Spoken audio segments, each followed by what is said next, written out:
Welcome to TV 66. నేను మీ Fatima. So ఈ రోజు అయితే శివరాత్రి సందర్భంగా నేను గుడికి అయితే వచ్చేసాను. సో ఇక్కడ పంతులు గారిని అడిగి తెలుసుకుందాం.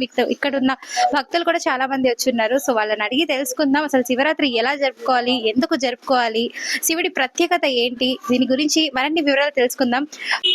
ఓం శ్రీ గణేశ నమః, ఓం శ్రీ సరస్వతి నమః, ఓం నమో భగవతే దత్తాత్రేయ నమః. నమస్తే పంతులు గారు, మీ పేరండి? నా పేరు దీపకమ్మ. ఓకే, సో ముందుగా మీకు మహాశివరాత్రి శుభాకాంక్షలు. అసలు పంతులు గారు, అసలు మహాశివరాత్రి ఎందుకు జరుపుకోవాలి? ప్రతిరోజు మనం శివుడిని పూజిస్తూ ఉంటాం కదా. ప్రతి మాసంలో అమ్మ మాస శివరాత్రి ఒకటి వస్తుంది. ఈ మాస శివరాత్రి ఏంటంటే 12 మాసాలకి 12 వస్తాయి. ఈ 12 మాసాలు చేసుకోలేని వాళ్ళు ఈ ఒక్క రాత్రి అట్లీస్ట్ ఈ మాస శివరాత్రికైనా ఈ మాఘ మాసంలో వచ్చే శివరాత్రి నాటి చేసుకోవడం వల్ల విశేషమైన ఫలితం ఉంటుందని చెప్పేసి దానివల్ల మాస శివరాత్రి చేసుకుంటారు. ప్రతిసారి చేసుకోవడం కష్టం. ఈ దైనందిన జీవితాల్లో ఈ ఉరుకులకి పరుగులకి వీటికి చాలా కష్టం అవుతుంది. అట్లీస్ట్ ఈ ఒక్క శుభరాత్రి ఈ ఒక్క రోజైనా జన్మకో శివరాత్రి అంటారన్న. మరి ఎప్పుడు చేసుకోలేరు, భగవంతుడు ఎప్పుడు మనం తలుచుకోలేం. అట్లీస్ట్ ఈ రోజైనా మనస వాచ కర్మణ ఆ స్వామివారి ఇదిలో ఉంటే తప్పకుండా ఆ స్వామివారి అనుగ్రహం కంపల్సరీ కలిగి తదేకంగా ఉపవాసం కూడా ఉండాలి. ఉపవాసం ఎందుకు ఉండాలి అంటే ఆ స్వామివారి మీద ఆ ధ్యాస ఉండడం కోసం ఉపవాసం. కానీ అమ్మ ఇదేమి వేరే ఇది కాదు నాకు తెలిసి. జయ గురుదత్త. పంతులు గారు, ఉపవాసం అంటే చాలా మంది పళ్ళు తినకూడదు అంటారు, ఇంకొంతమంది ఉమ్ము మింగకూడదు అంటుంటారు. సో అసలు ఉపవాసం అనేది ఎలా ఉంటే మంచిది అంటారు? ఎలా ఉంటే మంచిదమ్మా, వాళ్ళ ఆరోగ్యరీత్యా వాళ్ళ తగ్గట్టుగా ఉంటే మంచిది, అంతేగాని చాలా మంది పొద్దున్న నుంచి సాయంత్రం వరకు ఏం తినకుండా ఉంటారు, కొంతమంది మధ్యాహ్నం నుంచి సాయంత్రం వరకే తినకుండా ఉంటారు. ఇలా ఉండొచ్చా? ఉండొచ్చమ్మా.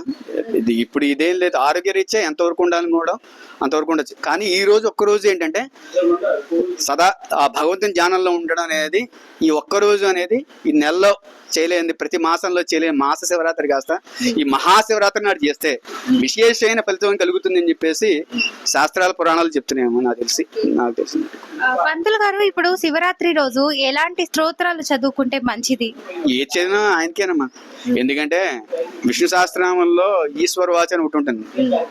పార్వతి అడుగుతుంది, మీరు ఏం ధ్యానం చేస్తారు మీరంటే, శ్రీరామ రామ రామేతి రమే రామే మనోరమే సహస్రనామ తత్తుల్యం రామ నామ వరాననే అని చెప్పేసి అన్నారు ఆయన. సాక్షాత్ ఆ సదాశివుడే రాముడినే పూజిస్తాడు ఆయన. ఎవరు ఏది చేసుకున్నా అంతా ఆ స్వామికి వెళ్తుంది. మనసులో మనం ఆయన్ని ధ్యానం చేసుకోవడం ఇంపార్టెంట్. ఏ రూపాయి నన్ను ధ్యానం చేసినా, ఎవరిని ధ్యానం చేసినా ఆ సదాశివునికి వెళ్తుందమ్మా, అంతే. థ్యాంక్ యూ పంతులు గారు.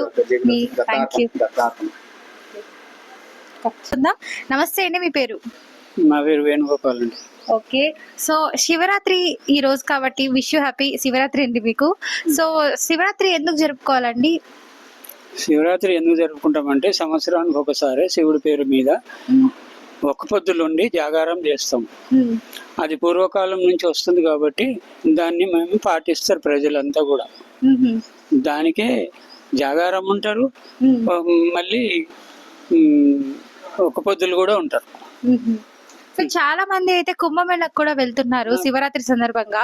సో అక్కడ కొంతమంది స్నానాలు చేస్తున్నారు, అభ్యంగ స్నానాలు, త్రివేణి గంగా అని చెప్పి. మరి ఇక్కడ కూడా చేస్తున్నారు. సో వెళ్ళని వాళ్ళు ఎలాంటి పనులు చేస్తే మంచిది? వెళ్ళని వాళ్ళు ఏం చేస్తారు, ఇక ఏం చేయలేరు. అక్కడ ఉన్నది ఇక్కడ అనుకొని దేవుడు మనం అక్కడ ఎంత దూరం వెళ్ళలేకపోతే ఇక్కడ నుంచి మనం దేవుడిని తెలుసుకుంటే మనకు దేవుడు ప్రత్యక్షం అవుతాడు కదా, అట్లా అనుకుంటారు. మరి వెళ్ళని వాళ్ళతోని అదే అనుకునేది. చేతనైన వాళ్ళు వెళ్తుంటారు.